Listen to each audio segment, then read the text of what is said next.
Ravi de vous retrouver pour ce numéro spécial de votre magazine Éco-Débat consacré à la Côte d'Ivoire et plus précisément à la bonne gouvernance dans ce pays ouest africain salué pour ses performances économiques, une croissance qui avoisine les 7% cette année. Mais comment cette performance économique est vécue par les citoyens? Comment la redistribution des richesses est-elle vécue dans le pays? Une idée de l'utilisation de ces ressources est contenue dans les fameux rapports de la Cour des comptes de Côte d'Ivoire, des rapports qui méritent qu'on s'y intéresse suffisamment. Et avec nos invités du jour, justement, nous tenterons de porter un éclairage sur ces rapports et les leçons à retenir. Avec nous ici en studio, Dr Christophe Kwame, vous êtes le président de Civis Côte d'Ivoire. Merci d'être avec nous.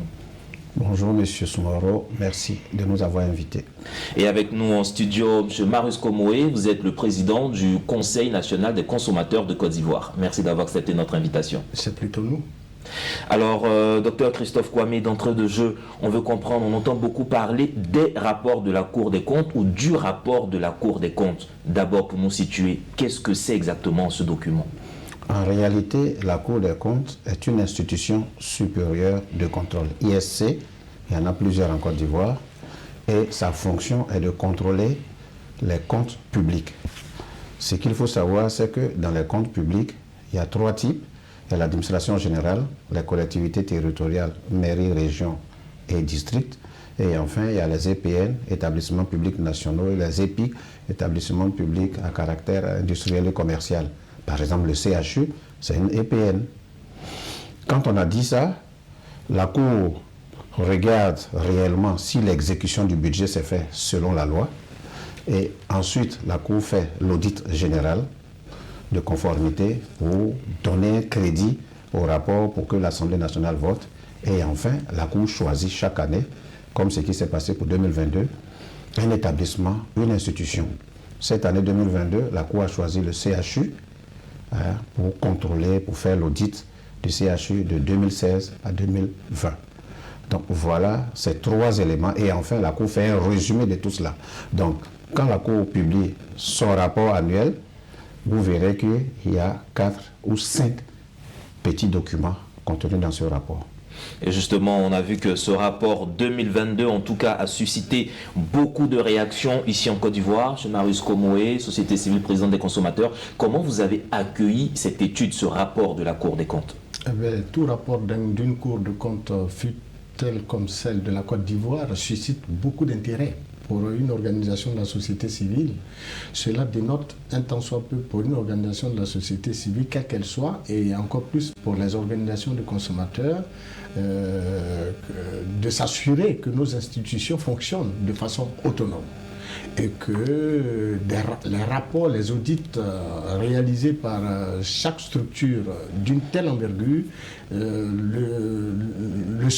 ces audits sont faits avec beaucoup de responsabilités qui engagent leurs auteurs afin d'attester le bon fonctionnement de la République. Et ça, c'est ce qui nous a préoccupé le plus.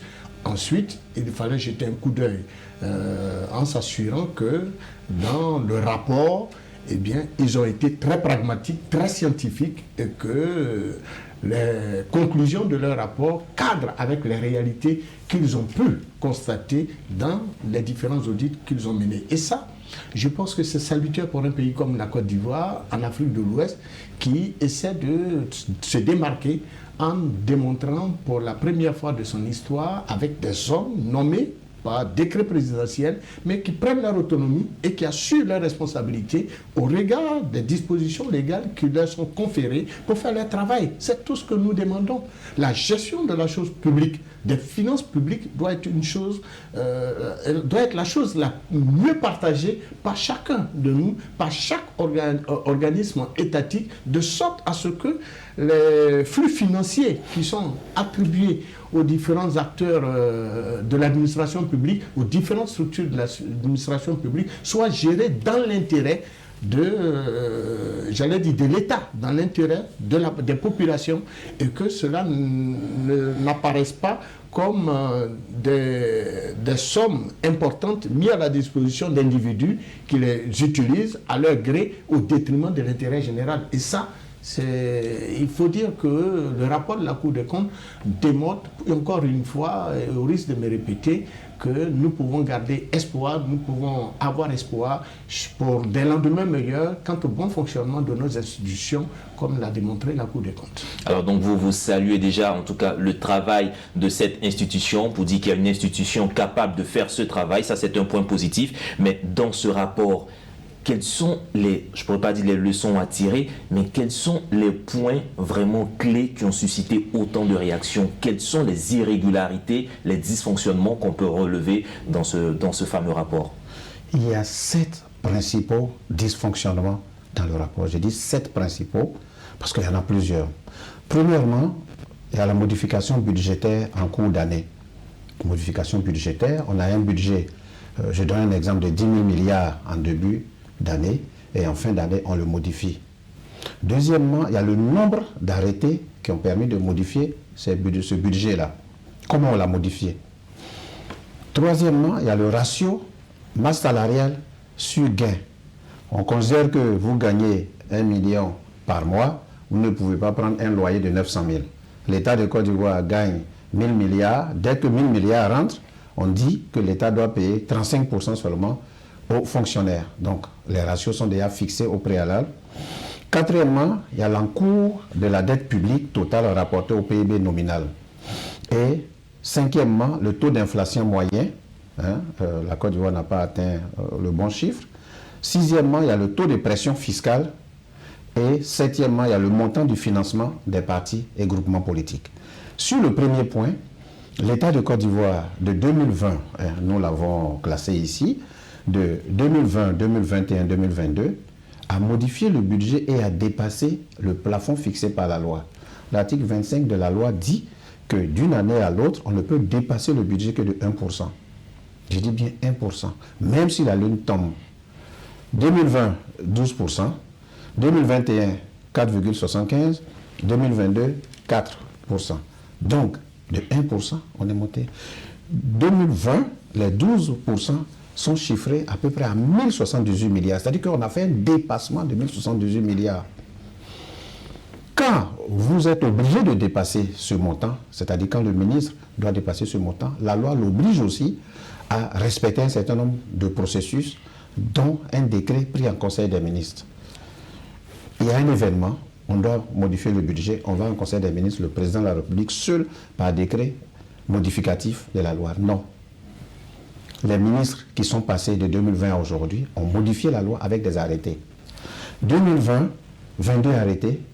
2021, 11 arrêtés. 2022, 28 arrêtés. Ratio de la masse salariale. On dit, les directives de l'UEMOA disent, on ne peut pas dépasser le budget de 35%.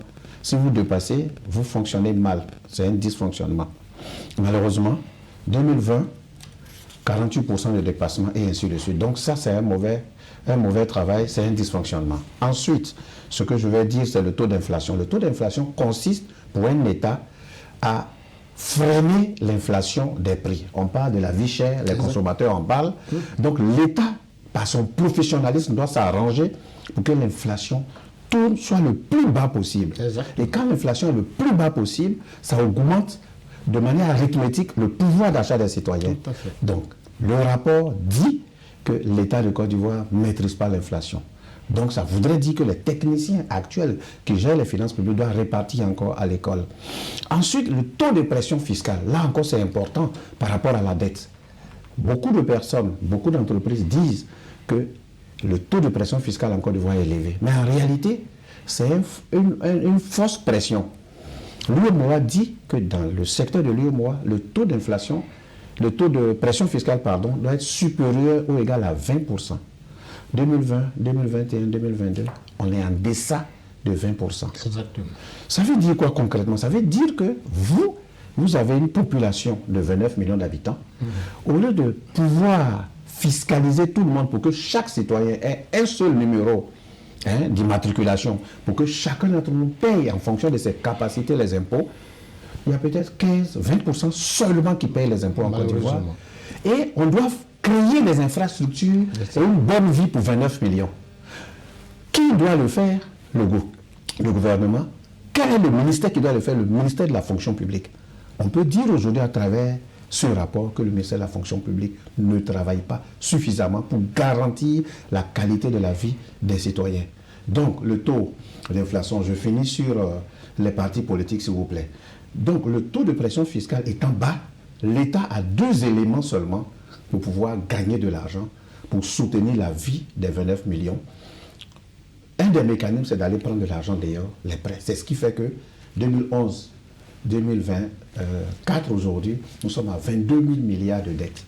Si vous avez suivi avant-hier, on vient encore d'aller prendre de l'argent il y a à peine 3 jours. Deuxième mécanisme que le gouvernement utilise, c'est d'augmenter la pression fiscale sur l'existant. Vous avez 29 millions d'habitants, vous avez 10% seulement qui payent les impôts.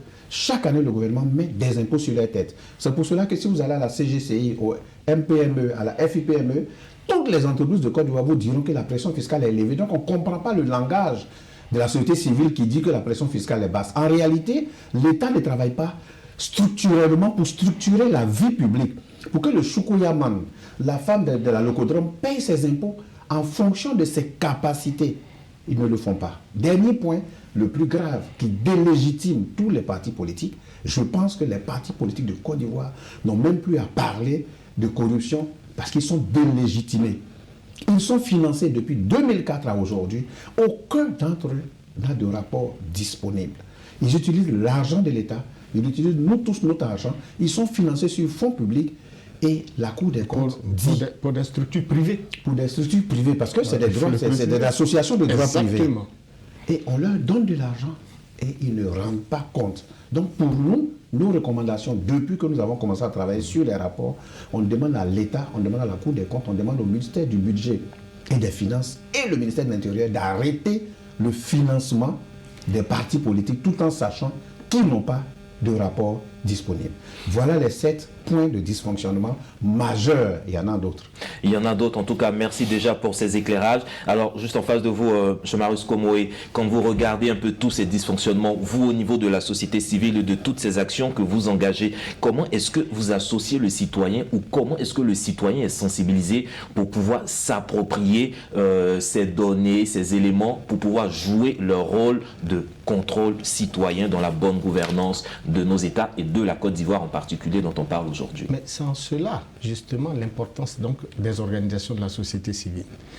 Les rapports entre les pouvoirs publics et la société civile découlent de... votre question trouve sa réponse justement dans les rapports entre la société civile et nos gouvernants. En effet, pourquoi il existe aujourd'hui la société civile? C'est justement parce que le constat est amer. La gestion de la chose publique aujourd'hui suscite acrimonie, angoisse et peine, souffrance au sein des populations. Et donc, des citoyens qui se reconnaissent comme tels et qui constatent les dysfonctionnements dans la gestion de la chose publique se mettent ensemble et décident donc de créer des organisations pour naturellement accompagner l'État à une meilleure gestion de la chose publique. Les organisations de la société civile ne sont pas des adversaires à l'État. Ce ne sont pas des partis politiques bis. Que nenni. Nous sommes tout simplement des organisations partenaires des pouvoirs publics. Mais comprenez que souvent, entre partenaires, c'est comme la dent et la langue. Eh bien, il arrive souvent que les dents mordent la langue.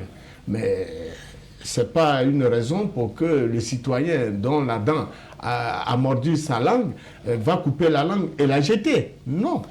Les organisations de la société civile collaborent avec le pouvoir public dans le secret espoir que les choses aillent pour le mieux en vue d'une meilleure prise en compte de leur quotidien. C'est ce qu'il a développé tout à l'heure quand il faisait le 6e point et le 7e point du rapport de la Cour des comptes. Mais au regard de ce que nous savons, il faut dire tout simplement qu'en ce qui nous concerne, organisation de défense et de protection des intérêts des consommateurs, nous payons des impôts. Nos impôts devraient nous revenir en termes d'amélioration de nos conditions de vie. Cela veut dire que partout où l'Ivoirien se trouve, il doit avoir accès aux sources d'énergie, eau, électricité, gaz, téléphone et tout le reste. Il doit avoir accès à l'éducation, à la santé. Il doit avoir accès aux commodités, ce que nous appelons les principes élémentaires de mise à disposition par les pouvoirs publics du minimum nécessaire aux populations pour leur bien-être. Si vous n'arrivez pas à vous soigner, là où vous payez des impôts, on parlait du cas, par exemple, il évoquait tout à l'heure la question de la lutte contre la vie chère. Mais le citoyen qui ne mange pas à sa faim, quel rendement l'État peut-il attendre de ce dernier? Fut-il fonctionnaire dans le public ou dans le privé? Et donc, c'est des pans essentiels de l'activité étatique qui nous préoccupent et qui font que dans ce qui est fait par la Cour des comptes, nous nous retrouvons comme étant acteur principal donc des conclusions de cette Cour, parce que n'oubliez pas qu'il y a des organisations de la société civile dont le docteur Christophe Kwame est l'un des leaders qui sont pour la bonne gouvernance et qui travaillent au quotidien aux côtés de ces institutions. Nous, en tant qu'organisation de consommateurs, nous défendons les droits et les intérêts des consommateurs en termes de mise en œuvre des principes directeurs pour la protection du consommateur. Pour la protection du consommateur, permettez-moi de revenir sur ce rapport. On a vu qu'il y a à peu près 14 projets au niveau de différentes institutions et ministères, notamment l'éducation, la santé, le commerce et des petites moyennes entreprises et l'environnement.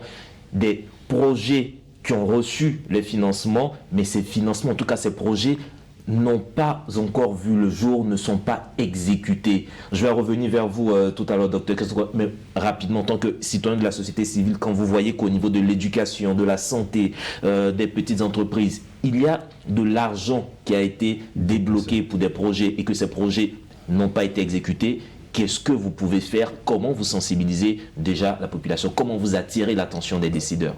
La question fondamentale est la prise d'abord de conscience de ceux qui sont nommés à des responsabilités au niveau de la gestion de la chose publique. C'est de ça qu'il s'agit. Parce que le citoyen, il n'est pas le directeur, par exemple, d'un CHU.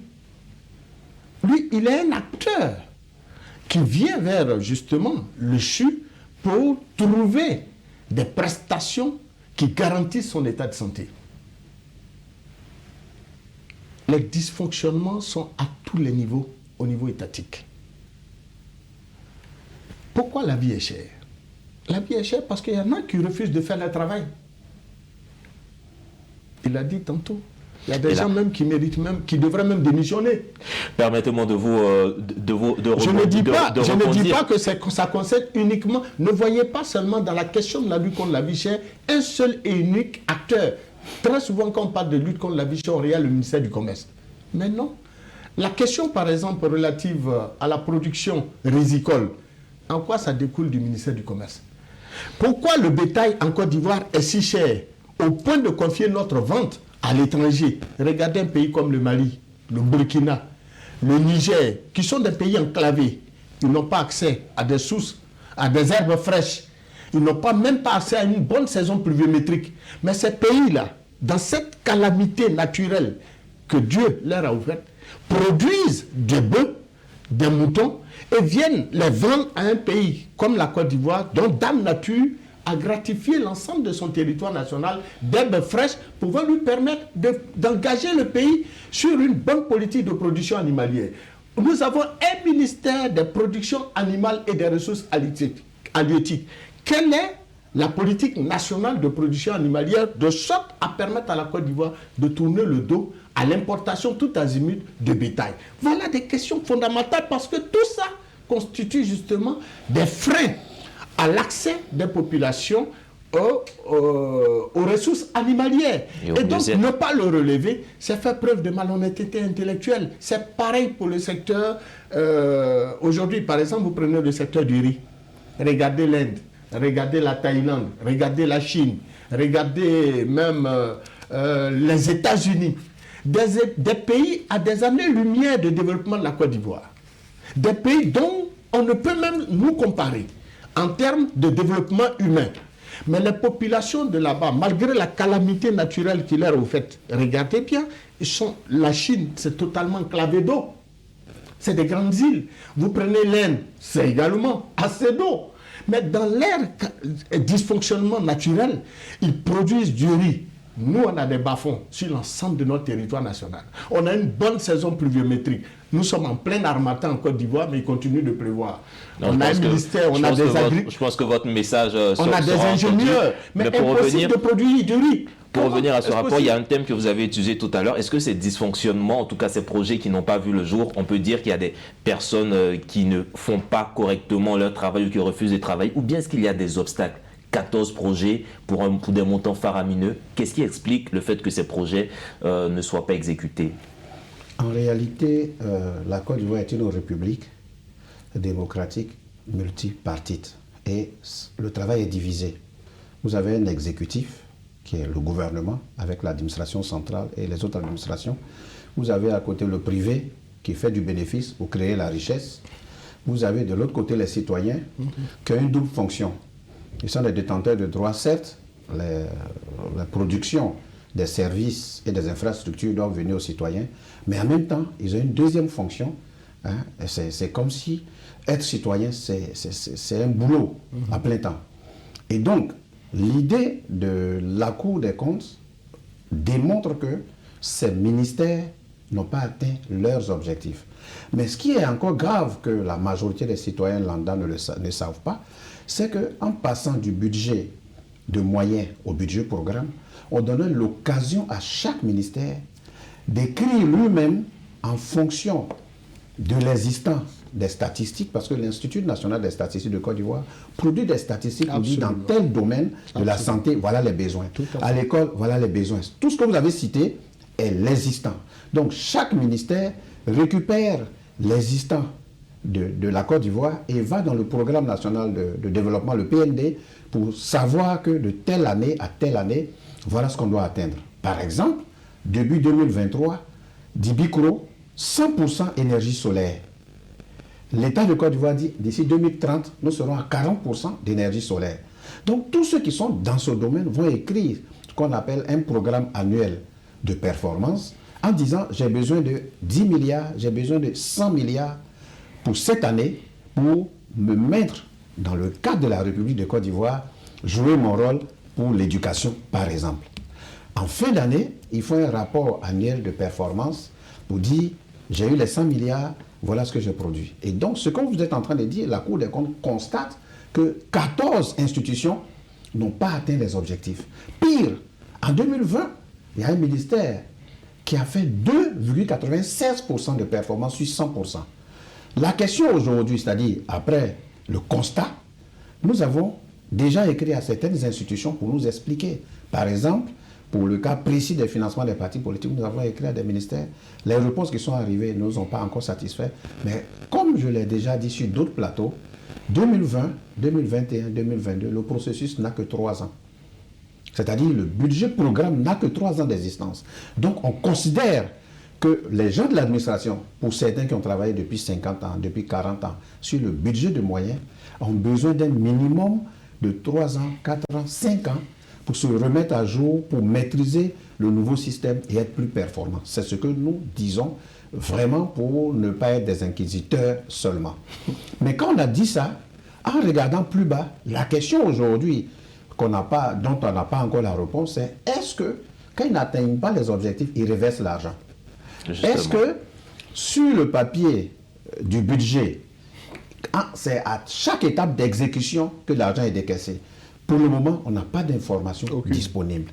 Nous pensons que d'ici 1 mois, depuis 2 mois, nous allons le demander aux institutions, le ministère du Budget et le ministère des Finances. Enfin, c'est fusionné maintenant, le ministère du Plan, et on vous reviendra à une autre émission pour savoir qu'est-ce qui est fait. Est-ce que ce montant budgétisé sur papier reste dans les caisses de l'État et reversé au budget suivant? Je ne crois pas, parce que quand on lit actuellement, on va commencer à écrire le budget 2025, je constate que les éléments constitutifs du budget ressortent que les impôts et le trésor vont acquérir pour chaque année tant. Je n'ai jamais vu encore une ligne disant voilà ce qui est resté sur ce qui n'a pas été décaissé. Je n'ai pas encore vu. Mais ne pas avoir vu ne veut pas dire que ça n'existe pas. Pour la réponse, on viendra prochainement parce que nous, on va faire la demande aux institutions en question. Vous avez posé une question, je voulais répondre et puis vous lui avez donné la parole. C'était, devant tout ça, qu'est-ce qu'on fait par rapport aux citoyens? Justement. La Côte d'Ivoire est une république et dans cette république, nous avons des dispositions juridiques pour chaque corps. Le corps des citoyens a un certain nombre de lois contenues dans 5 lois précises avec le fameux article 23 contenu dans la loi portant ordonnance de la lutte contre la corruption et les infractions assimilées, qui rend le citoyen, qui lui donne pouvoir de procureur citoyen. Un procureur regarde ce qui se passe dans le pays. Quand il y a un risque de trouble à l'ordre public, il s'auto-saisit. Quand il y a un risque de mauvaise gouvernance, il s'auto-saisit. Ces lois-là donnent pouvoir aux citoyens de le faire. Nous avons saisi la KIDP, nous avons des décisions relativement à des ministères qui ne se seraient pas exécutés. Je termine en disant, on est content que la Cour des comptes ait publié son rapport et que pour cette fois-ci, après avoir publié le rapport, ait publié un communiqué, parce que la loi l'oblige à double étape. Vous publiez le rapport, vous faites un communiqué officiel pour dire que vous avez publié le rapport. Il manque les éléments constitutifs saillants que la Cour des comptes n'a pas encore publié dans 2 journaux de grand tirage. Mais nous espérons que nous avons déjà su 4, on a déjà 2. Il ne faut pas que l'arbre cache la forêt. Il existe encore en Côte d'Ivoire plusieurs institutions supérieures de contrôle qui ne publient même pas de rapport. L'Inspection générale d'État, 2016-2022, aucun rapport. Donc il faut attirer l'attention maintenant sur les derniers de la classe pour que ceux-là viennent maintenant publier leurs rapports. Je me permets, je suis sur votre plateau, je voulais me féliciter de cette petite victoire qui a l'air de rien. L'autorité nationale de régulation des marchés publics a publié son rapport 2022 et il nous l'a fait porter. C'est une première, c'est une victoire, c'est à féliciter. Il faut féliciter l'institution administrative indépendante qui s'appelle l'Autorité nationale de régulation des marchés publics. Pourquoi? Parce qu'il y a 3 grandes institutions supérieures de contrôle. Il y a la Cour des comptes qui contrôle tout. Mais les marchés publics représentent souvent 90% du budget, la commande publique en général, dans lequel il y a les marchés publics. Donc, une institution aussi importante dans la gestion des finances publiques, publier son rapport à temps, le donner à des organisations de la société civile, faire preuve de transparence et c'est à encourager. Alors, messieurs, on a plus de temps, on arrive carrément au terme de cette émission. Je crois qu'on va rester sur cette bonne note, en tout cas cette note d'espoir de ces institutions qui se mettent au travail, qui donnent de l'espoir à la bonne gouvernance en Côte d'Ivoire. Mesdames et messieurs, c'est ici que se referme cette émission. Nous étions avec M. Marius Komoué, président du Conseil national des consommateurs de Côte d'Ivoire, et Dr Christophe Kwame, président de Civis Côte d'Ivoire. Avec eux, nous avons évoqué la bonne gouvernance en Côte d'Ivoire et surtout le rapport de la Cour des comptes et les institutions incriminées et surtout comment lire ce rapport et les leçons à tirer. Vous pourrez retrouver cette émission sur notre site internet www.mediantv.com. Agréable suite au programme sur nos antennes.